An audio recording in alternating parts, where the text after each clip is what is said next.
शक्ति से ही पूर्ण है, शक्ति के वो सिंदूर है, गौरी के गौरव के लिए जो हो रहे अब दूर है। शिव शक्ति से ही पूर्ण है, शक्ति के वो सिंदूर है, गौरी के गौरव के लिए जो हो रहे अब दूर है।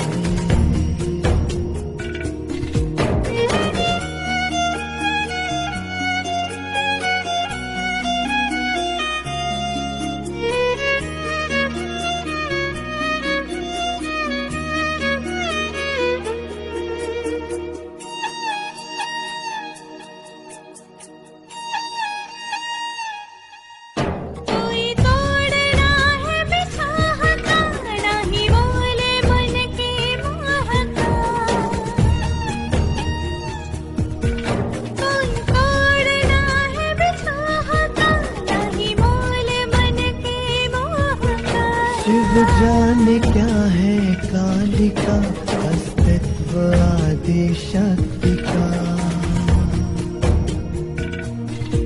विचलित करे ना भावना, नहीं दे सके कोई सांत्वना, नियति है बंधन से परे, जो रच दिया सो वो करे।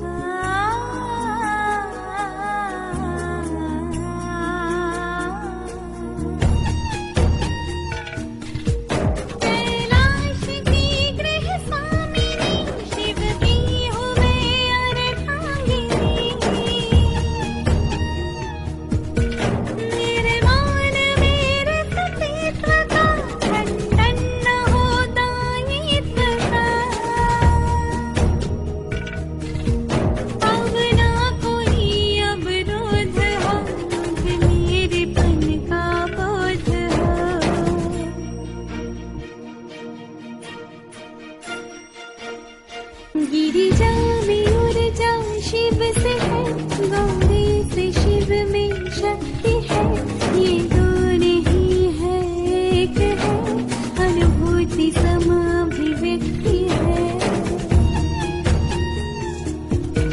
हर श्वास शिव के नाम है, यह प्रेम भी अविराम है, शिव धैर्य तो संयम शिवा, नयन जो शिव दृष्टि शिवा।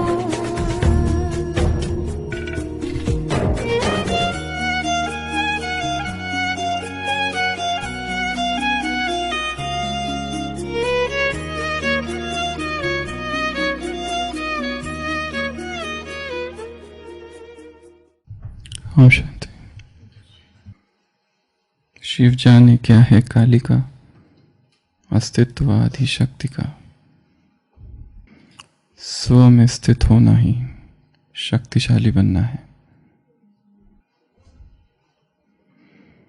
पर क्या है जो शक्तिशाली हमें बनने ना देता है? क्या है जो हमें स्व में स्थित नहीं होने देता? कुछ तो है, कोई अवरोध, कोई बंधन, कोई बाधा, जो बाहर से नहीं है, जो आंतरिक है।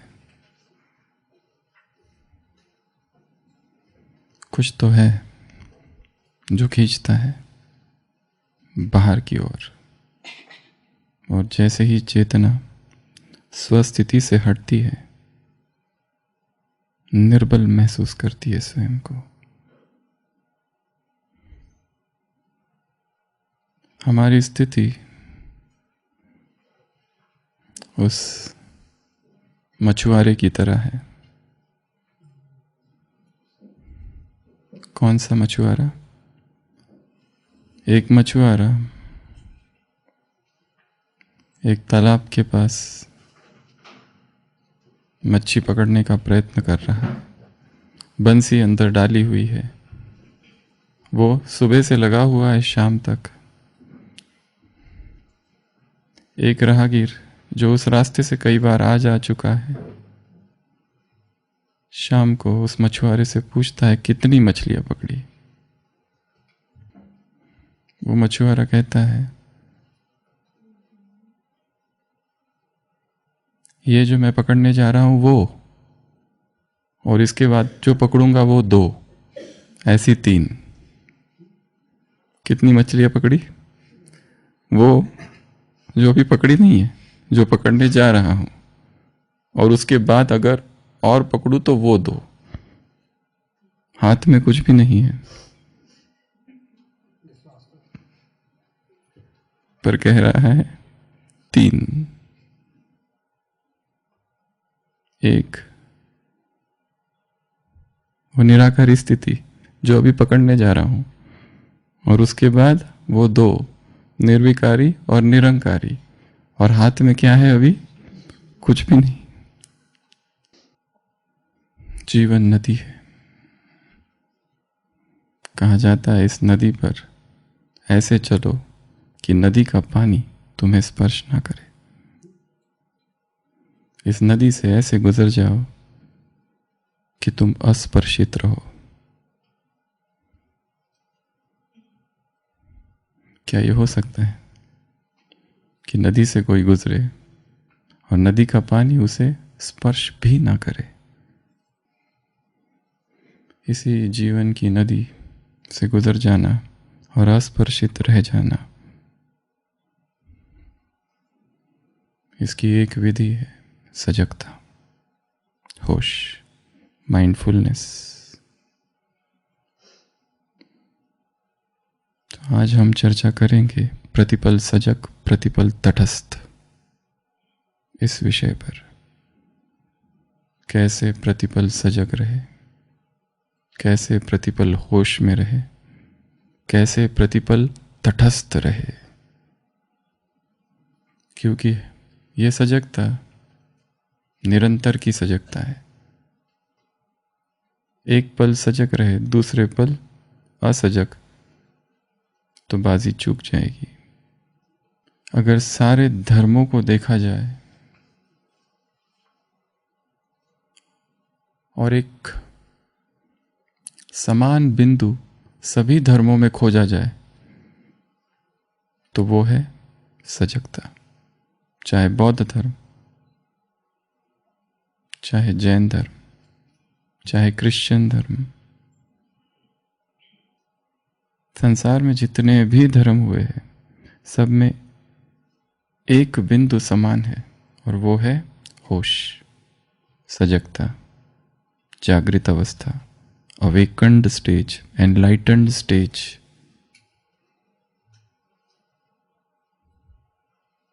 माइंडफुलनेस। निरंतर सजगता बनी रहे। एक है सोई हुई चेतना, एक है जागी हुई चेतना। निरंतर जागरण, सतत जागरण, निरंतर होश। होश अर्थात देही अभिमानी स्थिति, बेहोश अर्थात देहभान। और जहां देहभान आ जाता है, सब कुछ, सारी गिरावट आ जाती है, सारा पतन आ जाता है। आरोहण नहीं अवरोहण हो जाता है, उन्नति नहीं अवनति हो जाती है, राइज नहीं फॉल हो जाता है। सभी फॉल, सभी गिरावट का एक ही कारण है, स्व को भूलना। यह विस्मृति और स्मृति का खेल है। बाबा इसी माइंडफुलनेस को क्या कहते हैं मुरलियों में? स्मृति स्वरूप।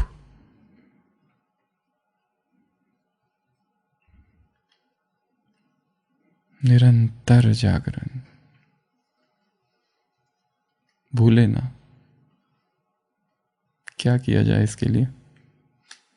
कौन सी साधना की जाए कि स्मृति कभी खोए नहीं, और वो स्मृति स्वरूप की अवस्था बाबा के शब्दों में नेचर, नेचुरल हो जाए।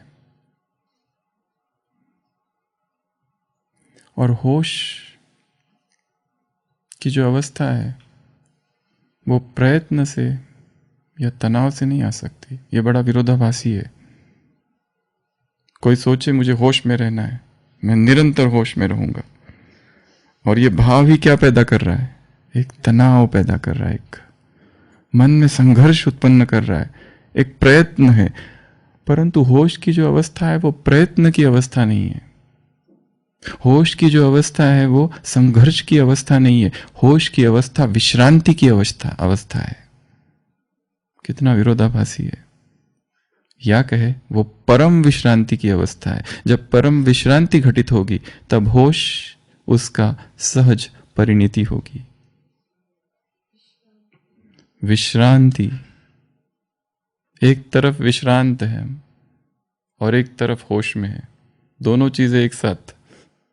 और दूसरा व्यक्ति है जो होश में रहने की कोशिश कर रहा है पर तनाव से भर गया है। ब्राह्मणों में तनाव का एक कारण है योग। क्या कर रहे हो? योग करने जा रहा हूं।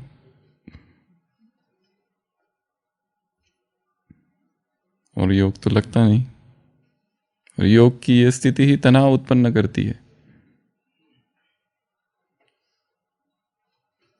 क्योंकि योग को यथार्थ नहीं समझा है। योग बहुत गहरा है। जो हमारी समझ है योग के विषय में,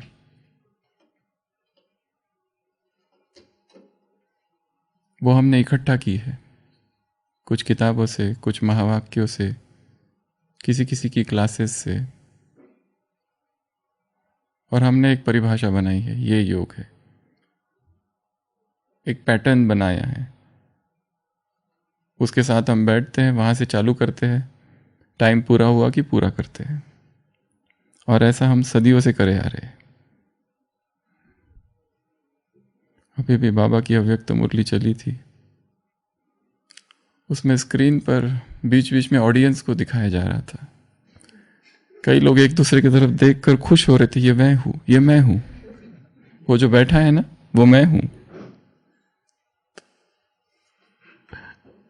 एक प्रश्न मन में और उठना चाहिए कि वो जो बैठा हुआ मैं हूं 2002 में, और अभी जो मैं हूं 2021 में, इन दोनों में क्या अंतर है? ये देखकर तो बहुत खुशी हो रही थी, वो मैं। बाल देखो कितने घने, कितना जवान दिख रहा हूं, इस पर भी किसी का ध्यान गया होगा।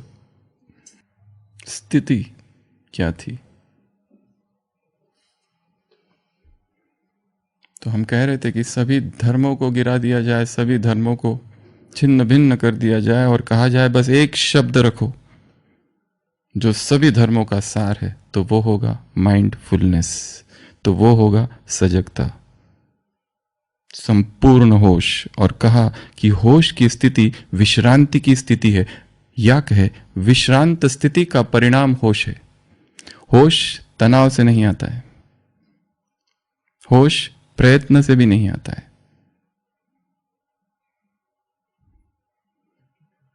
सतत प्रतिपल सजग, प्रतिपल तटस्थ, ये लक्ष्य है। क्या करें?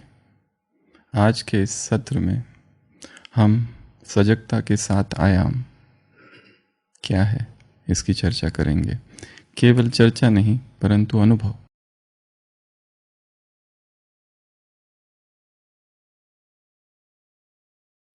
सजगता ऐसा शब्द है कि सभी लोग कहते हैं सजग सजग, बिना सजग हुए।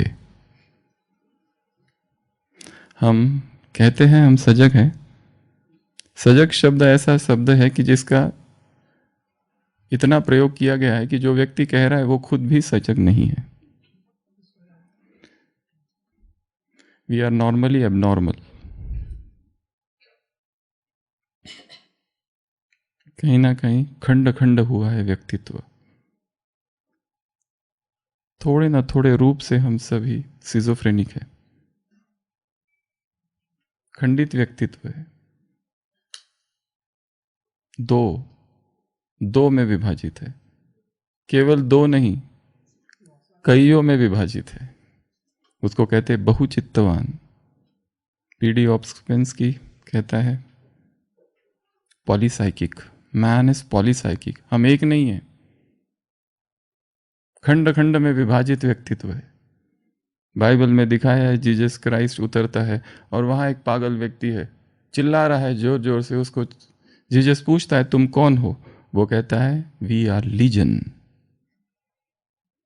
मैं कोई एक नहीं हूं। वो एक ऐसा व्यक्ति था जिसमें कई सारी प्रेत आत्माएं प्रवेश थी।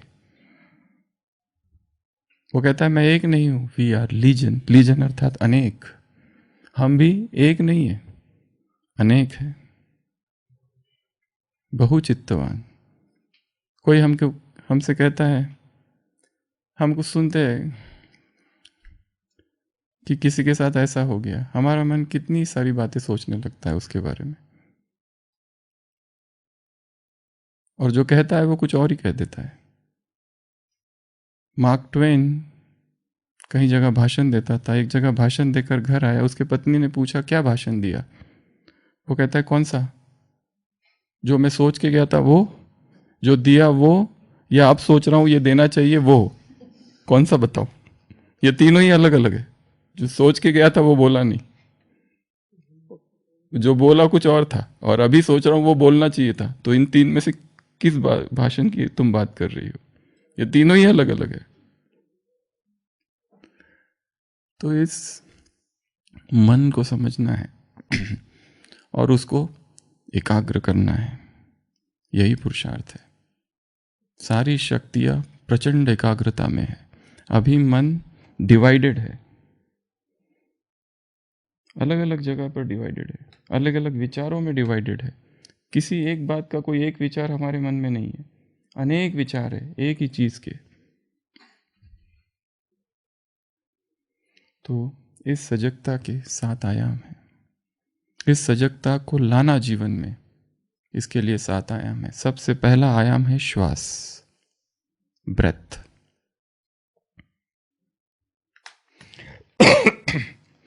सजगता का एक अर्थ ये भी है कि इस पल में जीना।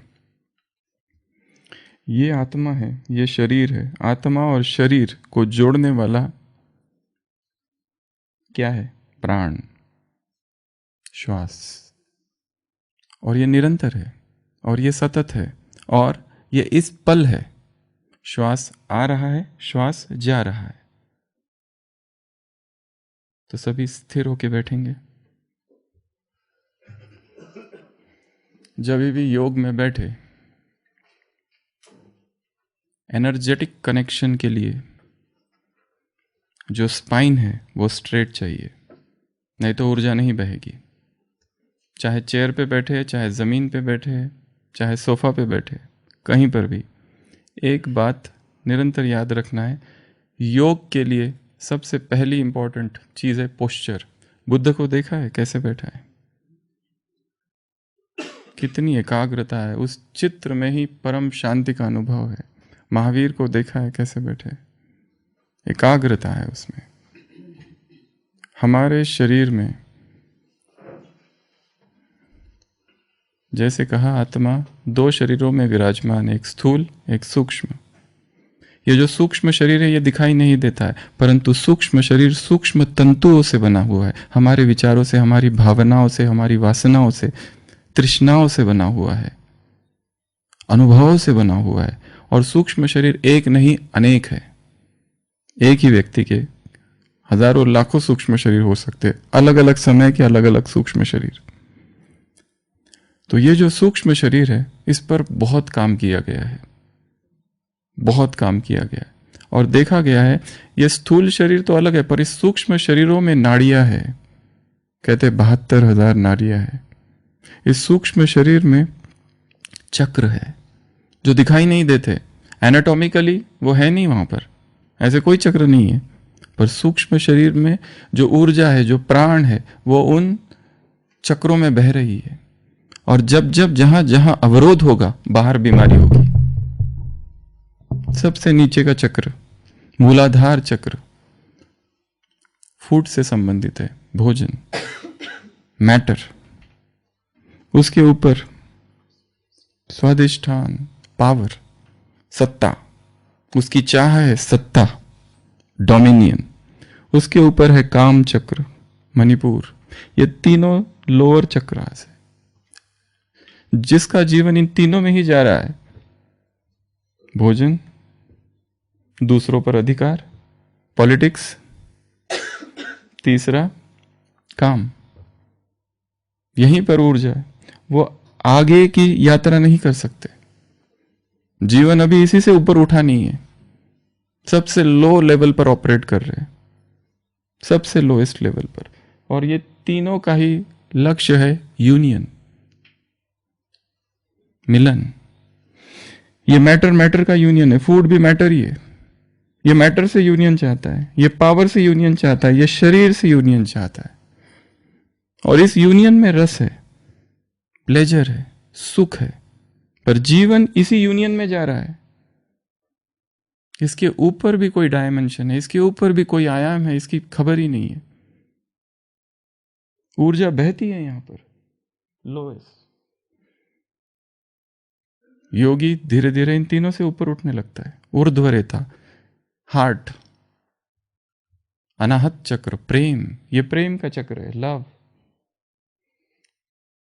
जब हम ये कहते हैं कि मुझे इससे प्रेम है, इस फूल से, वहां पे काम का कोई संबंध नहीं है, स्त्री पुरुष नहीं है, वो ऊपर उठ चुका है। प्रेम तक भी कोई पहुंच जाए बहुत बड़ी बात है। प्रेम तक ही नहीं पहुंचे, अभी तो काम में ही फंसे हुए कहीं ना कहीं, शरीर में, भोजन में ही फंसे हुए कहीं ना कहीं। आज ये खाया, कल वो खाया, परसों ये खाया। अरे कुछ भी खाओ, अंदर क्या बन रहा है? जो भी खाया, शरीर एक ही काम करता है, उसको बाहर फेंकने का सारा जोर लगा देता। ज्यादा खाओ तो ज्यादा पुरुषार्थ करेगा, कम खाओ तो कम पुरुषार्थ करेगा। ऊर्जा तो इसी में जा रही है। आगे के कार्य कब करेंगे? प्रेम तक कहां पहुंचेंगे जब बुद्धि यही लगी है कि आज नाश्ते में क्या बना, आज भोजन में क्या बना, आज ये खाऊं कि वो खाऊं। इससे ऊपर उठ जाना है। उसके भी ऊपर विशुद्ध चक्र, ज्ञान, प्रार्थना का चक्र है, वाणी का चक्र है। यहां प्रेम से भी ऊपर उठते जा रहे। उस परमात्मा की खोज आज की मुरली में है। आस्तिक नास्तिक। आस्तिक वो जो बाप को जानते हैं, तो देवता क्या है? मंजू बहन, मुरली की लास्ट लाइन अच्छा से पहले, क्या देवताओं को नास्तिक कहेंगे? नहीं, क्योंकि वो पवित्र है। बाप को नहीं जानते फिर भी नास्तिक नहीं कहेंगे। स्वास्तिक स्वादिष्ठान, प्रार्थना, उसके भी ऊपर उठ जाना। आज्ञा, ये आज्ञा का जो चक्र है, ये भी मिलन ही है। यहां पर भी इन यांग, पॉजिटिव नेगेटिव, लॉजिक और इंट्यूशन, एक तरफ तर्क, एक तरफ भावना, इसका यूनियन। ये भी यूनियन है। नीचे का जो चक्र था, ये काम का यूनियन था, मेल फीमेल का। ये भी यूनियन है, बट इसकी दिशा कुछ और है। ये हायर यूनियन है, ये बहुत लोअर यूनियन है। ये जो चक्र है प्रेम का, वो ऊपर के और नीचे के चक्रों को जोड़ता है। और ये जो चक्र है यहाँ का, वो बाह्य जगत और अंतर जगत को जोड़ता है। हम यहां तक पहुंचे। इसको कहते हैं तीसरा नेत्र, थर्ड आई एक्टिवेशन। तीसरा नेत्र खुल जाना अर्थात क्या? उसके लिए ये संसार पॉजिटिव नेगेटिव सब कुछ है, सब कुछ वो स्वीकार करता है। उसके लिए ये नहीं ये खराब है, वो अच्छा है, ये अच्छा नहीं है, ये अच्छा है। इन सब चीज़ों से ऊपर ऊपर उठने लगती है चेतना। ये समाधि का चक्र है, सहस्त्रार, हाईएस्ट एनलाइटनमेंट। हमारी यात्रा मुरलियों में ये आज्ञा चक्र से चालू होती है। संसार के लोग नीचे से चालू करते हैं, हम लोग चालू करते हैं सीधा यहाँ से, मैं आत्मा हूं। तो सजगता के 7 आयाम है। सबसे पहला आयाम है श्वास। इस पर हमने सबसे कम काम किया है। तो सभी स्थिर, आंखें बंद। श्वास अपना सारा ध्यान होठों के ऊपर और नासिका के नीचे, ये जो हिस्सा है यहाँ करेंगे, लगा देंगे और देखेंगे श्वास आ रहा है, जा रहा है, आ रहा है, जा रहा है। कोई भी संकल्प नहीं जोड़ना है, केवल देखना है। क्योंकि जब श्वास जा रहा है तो देखेंगे जा रहा है, आ रहा है तो आ रहा है, बस। ये अभ्यास करने से पता चलेगा एक नई बात, अभी करेंगे, फिर वो कौन सी बात है आप खुद ही बता पाएंगे। स्टार्ट। संपूर्ण सजगता इस पल में, नासिका के नीचे, होठों के ऊपर, सारा ध्यान केंद्रित श्वासों की तरफ। सहज स्वाभाविक श्वास।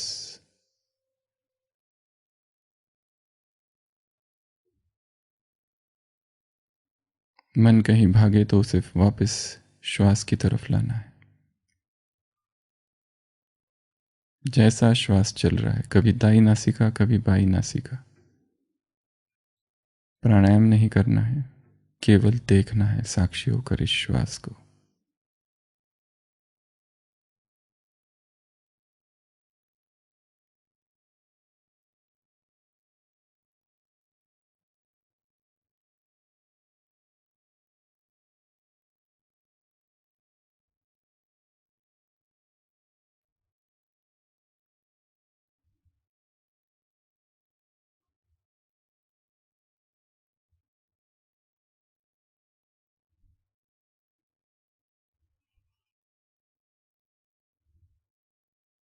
ओम शांति। कितना देर कर पाए और कितनी बार मन भागा, 1 मिनट में पता नहीं कितनी दूर दूर तक चला गया। इससे ये पता चलता है कि मन कितना अस्थिर है। इससे ये पता चलता है कि कहीं एक जगह वो टिकता ही नहीं है। मन की अस्थिरता का पता इस अभ्यास को रोज पढ़ाना है, धीरे धीरे, जब भी समय मिले, बस। क्योंकि श्वास आ रहा है और जा रहा है, इसमें हमारा मन 2 काम करता है। एक तो पास्ट में भागता है या तो भविष्य में भागता है। और जब श्वास में टिका रहे तो वो इस पल में है, प्रेजेंट में है। यही तो अभ्यास है मुख्य, कि हमें इस पल में रहने का अभ्यास करना है। ये राजयोग का अभ्यास नहीं है, परंतु ये इस पल में रहने का अभ्यास है। और ये राजयोग में काम करेगा, मदद करेगा ये अभ्यास भी। ब्रेथ अवेयरनेस, ये सजगता का पहला आयाम है कि कैसे सजग रहे। क्योंकि सजगता तो बहुत बड़ी चीज है, बहुत ऊंची चीज है। संपूर्ण होश और संपूर्ण जागृति की अवस्था है, संबोधि की अवस्था है। उस अवस्था तक सीधा नहीं पहुंचा जा सकता, बहुत प्रयत्न करने पड़ेंगे, हर दिन प्रयत्न करने पड़ेंगे और थोड़े थोड़े प्रयत्न करने पड़ेंगे। ये हमारा सबसे पहला अभ्यास है, जो आज सारे दिन भर जब भी समय मिले बैठो और देखो, आ रहा है, जा रहा है। उसके साथ कोई मंत्र नहीं जोड़ना, उसके साथ कोई संकल्प नहीं जोड़ना, उसके साथ ये संकल्प नहीं जोड़ना कि शक्ति आ रही है और निगेटिव एनर्जी जा रही है, जो कल बताया था, वो दूसरा अभ्यास है। वो कुछ भी नहीं जोड़ना। कुछ जोड़ दिया तो बहुत आसान है, फिर तो 1 2 3 4 1 2 3 4, ये 1 2 3 4 जोड़ दिया तो इसमें एकदम एकाग्रता आ जाएगी। पर हमको कुछ भी जोड़ना नहीं है, 1 2 3 4 नहीं जोड़ना है, ना मंत्र जोड़ना है, ना संकल्प जोड़ना है, शुद्ध श्वास बस। इसमें मन भागेगा काम कठिन है, पर इसका अभ्यास करना है। ये सजगता की ओर हमें ले जाएगा। दूसरा आयाम सजगता का, सजगता के 7 आयामों में दूसरा आयाम है शरीर, और शरीर पर होने वाली संवेदनाएं।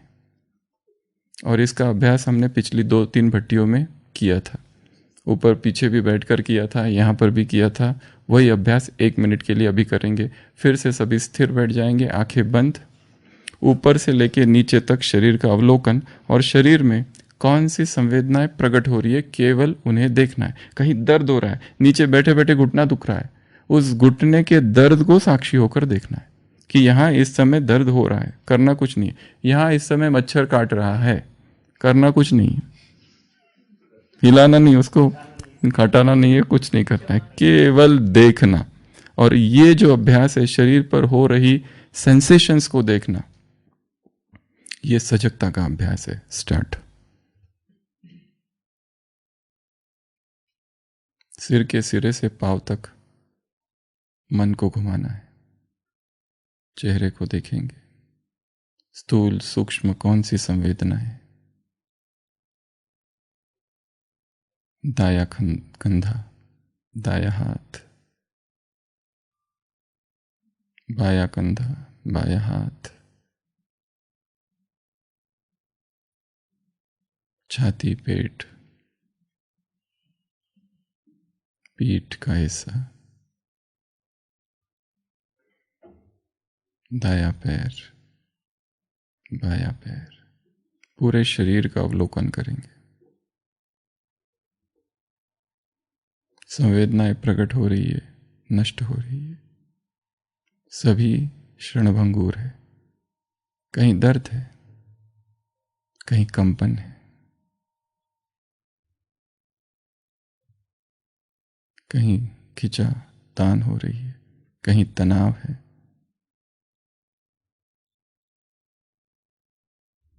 कपड़ों का स्पर्श, फिर से एक बार सिर के सिरे से पांव तक शरीर के तल पर प्रकट हो रही संवेदनाओं को देखेंगे। शरीर का कोई भी हिस्सा छूटने ना पाए।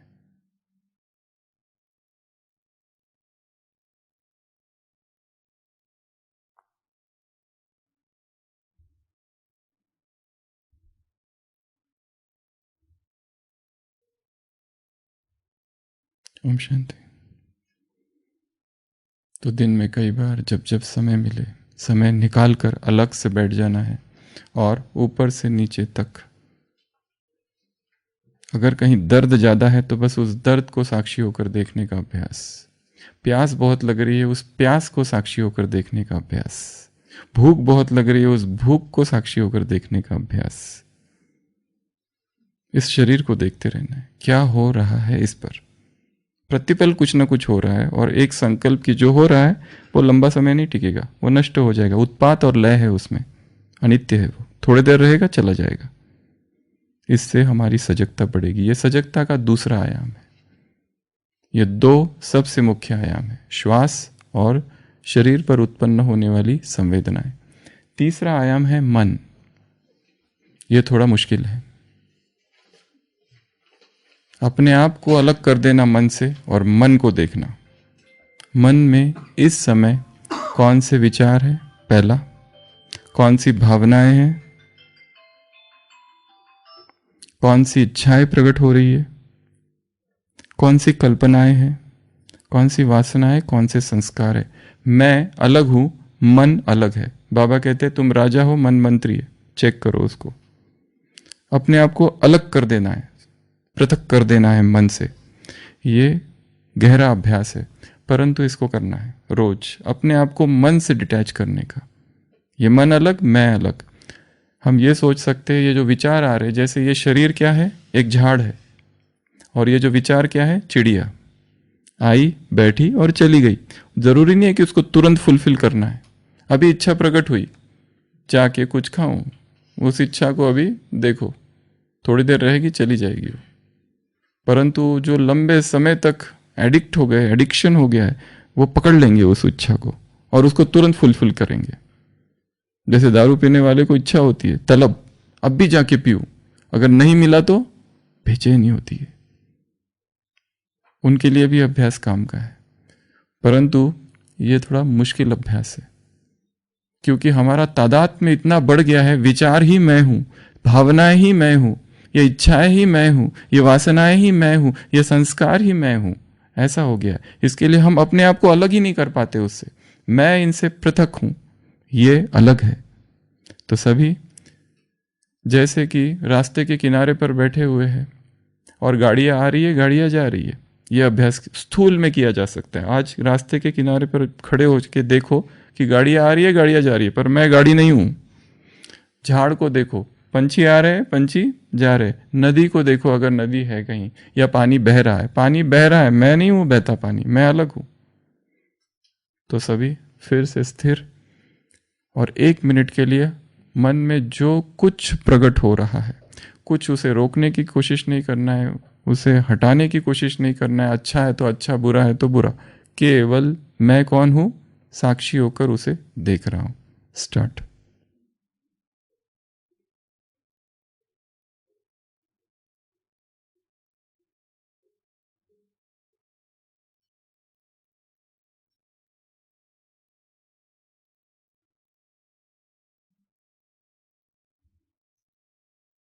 मैं आत्मा साक्षी हूं, सजग हूं।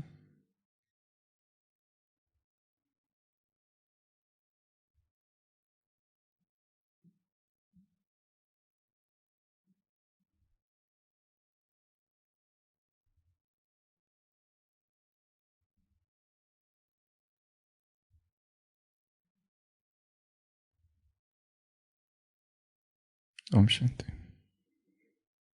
तो सजगता का तीसरा आयाम है मन। इस मन को ही साक्षी होकर कई बार देखने का अभ्यास करना है। चौथा आयाम है समय।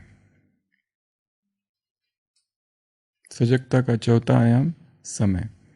उसके लिए अभ्यास करेंगे, इस घड़ी को देखेंगे सब, इस समय कितना बजा है, 6:10।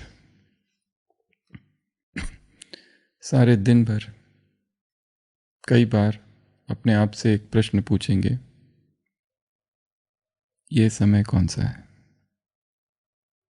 सजग कर देगा हमको, बेहोशी से बाहर निकालेगा। ये समय कौन सा है। समय के प्रति सजगता। किसी भी समय अचानक से ये समय कौन सा है, और उत्तर क्या आएगा, ये वो समय है जब भगवान धरा पर आया है। ये वो समय है जब पवित्रता की स्थापना हो रही है। ये वो समय है जब भगवान क्या कह रहा है, इस अंतिम जन्म पवित्र रहो। ये वो समय है कि जहां 1 सेकंड भी वेस्ट ना हो। इस समय मैं क्या कर रहा हूं। समय के प्रति बार बार बीच बीच में समय देखो, और फिर अपने आप को देखो, ये घड़ी नहीं, सृष्टि चक्र की घड़ी में कितना बज रहा है इस समय। तो सजगता आएगी, जागरण आएगा, एकदम अचानक से जागरण आएगा कि मैं कर क्या रहा हूं। एक एक दिन प्रतिपल सजग, प्रतिपल तटस्थ। ये एक एक पल सजगता का है। एक भी पल अगर सजगता में न बीता तो वो बेहोशी में होगा, और बेहोशी अर्थात मृत्यु, बेहोशी अर्थात पाप, बेहोशी अर्थात पतन, बेहोशी अर्थात दुख, अंधकार। तुरंत दुख पकड़ लेगा, क्योंकि ये दुखों का सागर है। कहीं से कौन सा दुख आ जाए पता नहीं। इसलिए निरंतर समय की सजगता अंदर बनाए रखनी है। जब भी घड़ी देखो तो सोचो, सृष्टि चक्र की घड़ी में क्या बज रहा है, क्या हो रहा है। तो ये सजगता। अगला स्थान। ये कौन सा स्थान है, स्थान की सजगता, इस पर काम करना है। जहां पर भी हम हो, सोचेंगे ये कौन सा स्थान है, किस स्थान पर मैं इस समय हूं। जब मधुबन में है तो मधुबन को भी साक्षी होकर देखेंगे। वो जो कुटिया है उसको ऐसे देखो कि जैसे वो पूरी लाइट की बनी हुई है। बाबा का कमरा कंप्लीट लाइट का बना हुआ है, हिस्ट्री हॉल लाइट का बना हुआ है, पूरा शांति स्तंभ लाइट का बना हुआ है। ये सारा स्थान लाइट का बना हुआ है। स्थान के प्रति सजगता अर्थात इस स्थूल वतन को सूक्ष्म वतन में परिवर्तन कर देना। सभी को, सभी स्थानों को क्या देखना, लाइट का देखना। ये बहुत एक अच्छा अभ्यास है, पर इसका स्थूल अभ्यास मधुबन में करना है, कुटिया में बैठकर करना है कि ये कैसी बनी हुई है, लाइट की बनी हुई है। और मेरा शरीर भी किसका बना हुआ है, लाइट का, सेल्फ लुमिनस बॉडी। कल भी हमने कहा था ये शरीर हमको कैसा देखना है, दिव्य ज्योतिर्मय शरीर, लाइट का शरीर है ये। इसमें लाइट ही जाना चाहिए। लाइट के अलावा कुछ भी डालोगे शरीर एक ही काम करेगा, उसको विजातीय तत्व को बाहर फेंकने का प्रयास। सब चीजों को लाइट, उसमें भी आएंगे। तो स्थान के प्रति सजगता, अपने आप को पूछना है मैं इस समय किस स्थान पर हूं। सेवा केंद्र में हूं, ये कौन सा सेवा केंद्र है, किसका सेवा केंद्र है, मेरा है कि बाबा का है। आज कहा ना वरदान में, मंजू बहन क्या कहा वरदान में, अमानत। एक जुआरी था, उसने देखते देखते सब कुछ गवा दिया, सब कुछ। आखिर में 1 रुपया बच गया। उसके रिश्तेदार सब उसको समझाते थे पर और किसी की नहीं मानता था। आखिर 1 ही रुपया बच गया। उसने सोचा 1 रुपया का क्या करूं, इसको भी लगा देता हूं। सबने कहा ठीक है, अभी सब कुछ गया, जाओ ट्राई करो। वो जाता है और अचानक 1 रुपये का 10 रुपया, बाजी जीतते जाता है। 10 के 100, 100 के 1000, 1000 के 10,000, 10,000 के 50, 50 का लाख। इतना खुश हो जाता है, बाजी जीतते जाता है। सोचता है और उसकी हिम्मत बढ़ती जाती है, सोचता है और लगाओ, और लास्ट में एक ऐसी बाजी लगाता है कि 0, सब खो देता है। घर आता है, पत्नी पूछती है कितना खोया, वो कहता है 1 रुपया, क्योंकि वही तो था। ये जो बाकी जो जोड़ा था वो मेरा कब था, मेरा कभी था ही नहीं। ये सेवा केंद्र, ये मधुबन, इसमें से हमारा कुछ था इसमें से, ये वस्तुएं कुछ भी नहीं था। हमारी केवल एक आत्मा थी बस, और कुछ था ही नहीं हमारा, वो भी तो ये जो कुछ मुझे मिला है और मैं सोचता हूं इस पर मेरा अधिकार है, मालकियत है, ये विभ्रम है। कुछ था ही नहीं कभी। उसकी सोच कितनी अच्छी है उस जुआरी की।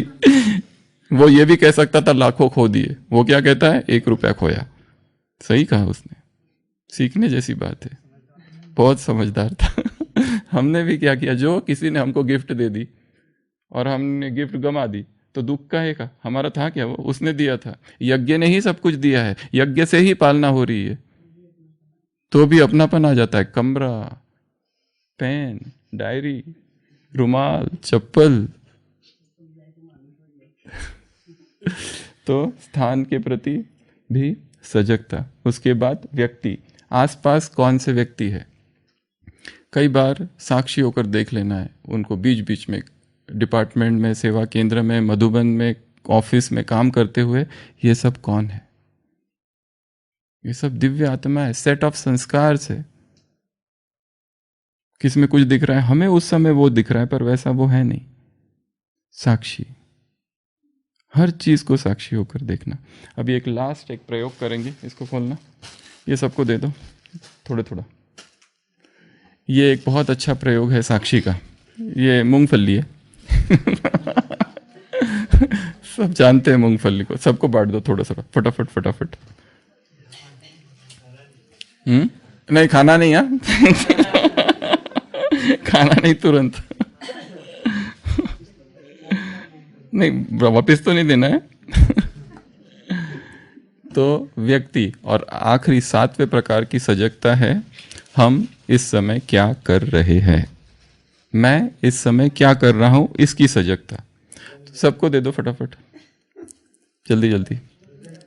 हाँ, प्रेजेंट मोमेंट। जैसे अभी भोजन कर रहा हूं तो भोजन बेहोशी में, आधे से ज्यादा लोग भोजन बेहोशी में ही करते हैं। लास्ट भट्टी में हमने देखा था कॉन्शियस ईटिंग क्या है। कॉन्शियस ईटिंग करेंगे तो बहुत कम खाएंगे, जब बेहोशी में खाएंगे तो बहुत ज्यादा खाएंगे। कॉन्शियस ईटिंग में 1 गिलास भी बहुत है जूस का। बातें करते करते खाना, टीवी देखते देखते, मोबाइल देखते देखते, मैसेज करते करते। भोजन एक प्रार्थना, भोजन एक यज्ञ है, भोजन एक तपस्या है। उसको इतना ही आदर से, सम्मान से, सत्कार से स्वीकार किया जाए। ये समझकर कि ये क्या है, चौप चीनी, ये क्या है, शुभी रस, ये क्या है, हलवा, भगवान का दिया हुआ, भगवान की दृष्टि इस पर पड़ी हुई है, कितना उसको प्रेम से स्वीकार करना है। और लास्ट संडे की मुरली में बाबा ने क्या किया था भोग का, आज बाबा दृष्टि से ही स्वीकार करेंगे। तो दृष्टि से भी भोजन स्वीकार करने का अभ्यास करना है, वो है सजगता का अभ्यास। चल रहे हैं तो सजगता के साथ चलना है। पूर्ण होश के साथ कि मैं इस समय चल रहा हूं। स्नान कर रहे तो किस सजगता के साथ कि मेरा ऑरा बढ़ रहा है, निगेटिव एनर्जी सब निकल के बाहर जा रही है, मेरी सजगता बढ़ रही है, प्रति पल बढ़ रही है, एक एक पल में बढ़ रही है, मैं जागृत अवस्था में हूं। और कई लोगों का ऐसा कहना है कि जब बहुत ज्यादा सजगता का अभ्यास किया जाता है तो जीवन में रूखापन आ जाता है, ये जो संवेदना है खो जाती है। इसलिए भगत क्या कहते हैं, हमको सजग नहीं होना है, हम तो प्रभु प्रेम में नाचेंगे गाएंगे। इसलिए सजगता की थोड़ा ये हुआ है, क्या कहेंगे उसको, ड्राइनेस या फिर सजगता का एक गलत प्रचार जैसा हुआ है। इसलिए कई लोगों को ये सजगता, माइंडफुलनेस बिल्कुल पसंद नहीं, क्योंकि इसमें टेंशन उत्पन्न होता है। प्रभु प्रेम में खो जाओ, हाँ ये अच्छा लगता है थोड़ा, इसमें कुछ नहीं है सजगता, इसमें होश में रहने का कुछ है ही नहीं। बाबा के प्यार में मेरा बाबा करके घूमो झूमो नाचो, ये बहुत आसान है, पर ऐसा नहीं है। वास्तविक सजगता हमें संवेदनशील बनाती है। हम वास्तविक संवेदन तभी बनेंगे, संवेदनशीलता सच्ची हम में तभी आएगी जब सजगता आएगी। अभी यहाँ बैठ के सभी सुन रहे हैं, पर क्या वास्तव में सुन रहे कि मन भाग रहा है, इतना बज गया, अभी जाना है, ये करना है, वो करना है, ये खाना है, वो खाना है, जूस पीना है, ऐसा करना है, और भी कुछ खाना है, नकी लग जाना है, एक्सरसाइज करनी है, फिर इधर भी करना है, ये सारे विचार चल रहे हैं। यहाँ तो शरीर बैठा हुआ है, मन घूम रहा है, ये सजगता नहीं है। सजगता अर्थात केवल सुनना, सजगता अर्थात केवल बोलना, सजगता अर्थात पढ़ाई कर रहे हैं, मुरली पढ़ रहे हैं तो इतनी सजगता के साथ, इतनी एकाग्रता के साथ कि उसके अलावा फिर कुछ भी नहीं रहे। ऐसा जब पढ़ेंगे तो एक एक शब्द मुरली का इधर प्रिंट हो जाएगा।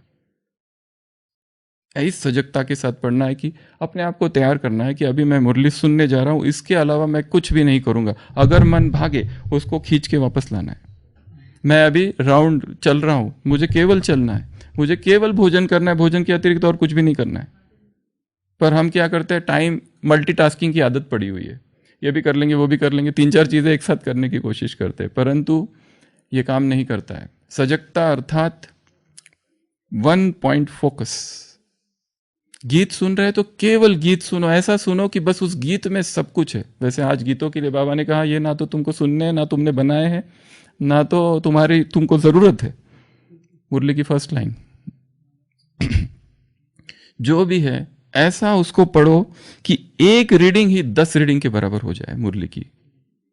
इतना शार्प। देर आर ऐसे लोग कहते ये तुम्हारी ना बुद्धि बहुत अच्छी है, तुमको याद रहता है, ऐसा कुछ भी नहीं है। There are only 2 types of memory, trained untrained, बस। पुअर मेमोरी, शार्प मेमोरी ऐसा नहीं होता है। किसी ने काम किया है इसलिए उसको याद है, किसी ने काम नहीं किया है इसलिए नहीं याद है। ये शरीर को जैसा ट्रेनिंग दोगे, मन को जैसा ट्रेनिंग दोगे, वैसा वो करेगा, वो स्वीकार करेगा। तो अभी सबके हाथ में क्या है, मूंगफली, ठीक है। सभी हाथ आंख बंद करेंगे,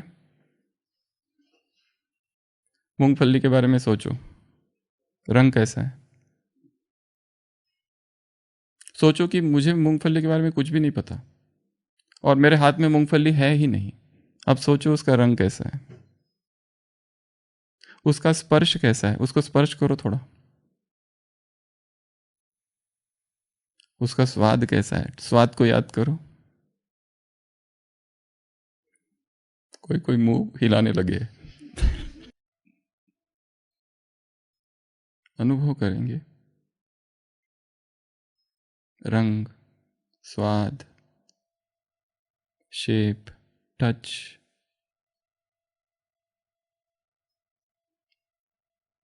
पूरा ध्यान मूंगफली की तरफ। अब आंखें खोलेंगे और उसको देखेंगे संपूर्ण एकाग्रता के साथ। ये है सजगता। मन क्या हो गया, एकदम एकाग्र हो गया। क्या सोच रहा था, केवल मूंगफली के बारे में, और कुछ भी उसको विचार नहीं था। पूर्ण एकाग्रता, पूर्ण होश। उसी तरह बाबा को कोई महावाक्य लेकर उसको ऐसे रखो जैसे वो मूंगफली हाथ में है, फिर उसको बंद करो और उसके बारे में सोचो और फिर उसको देखो। एक कागज पे लिख लो, मुरली से कहीं से भी निकालो कोई एक वाक्य, उसको लिखो और फिर नीचे रखो और फिर देखो।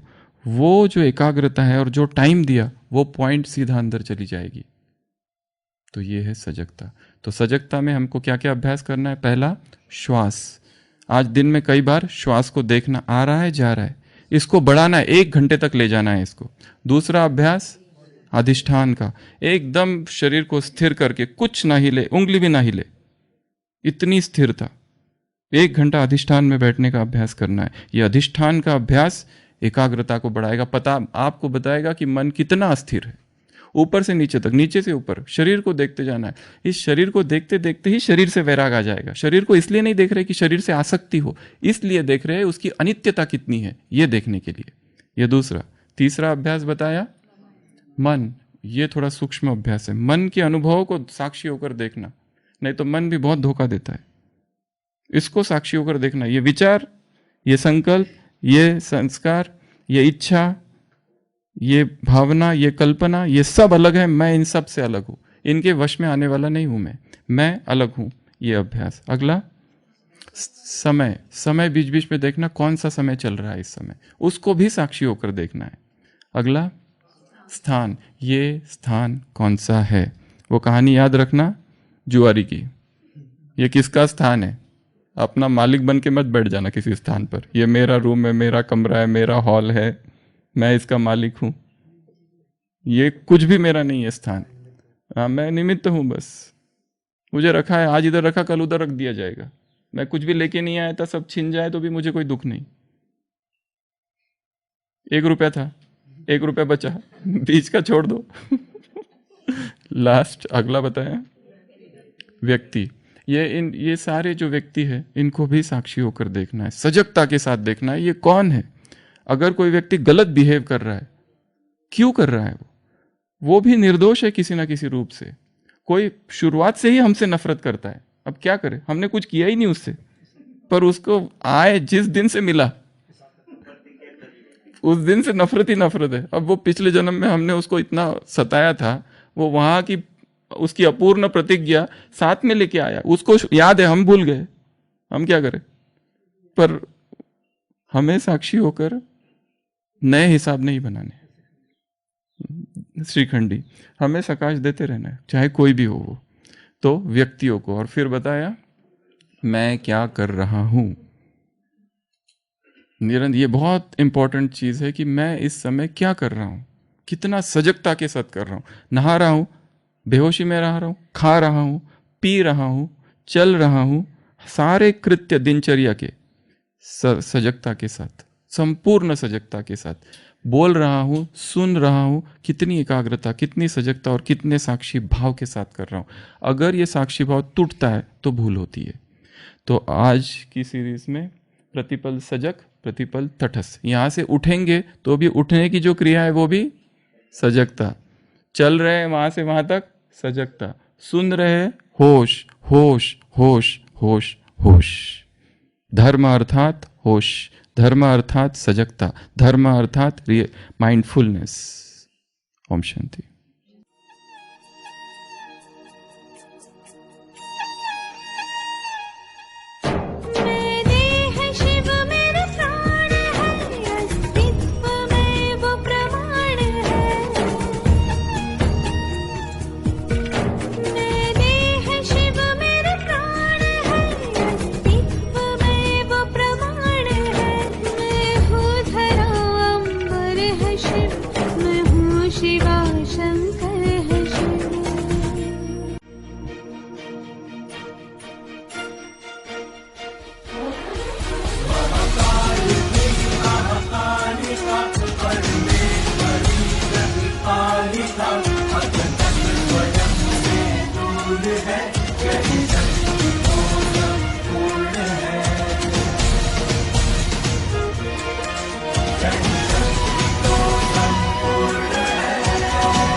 Yeah.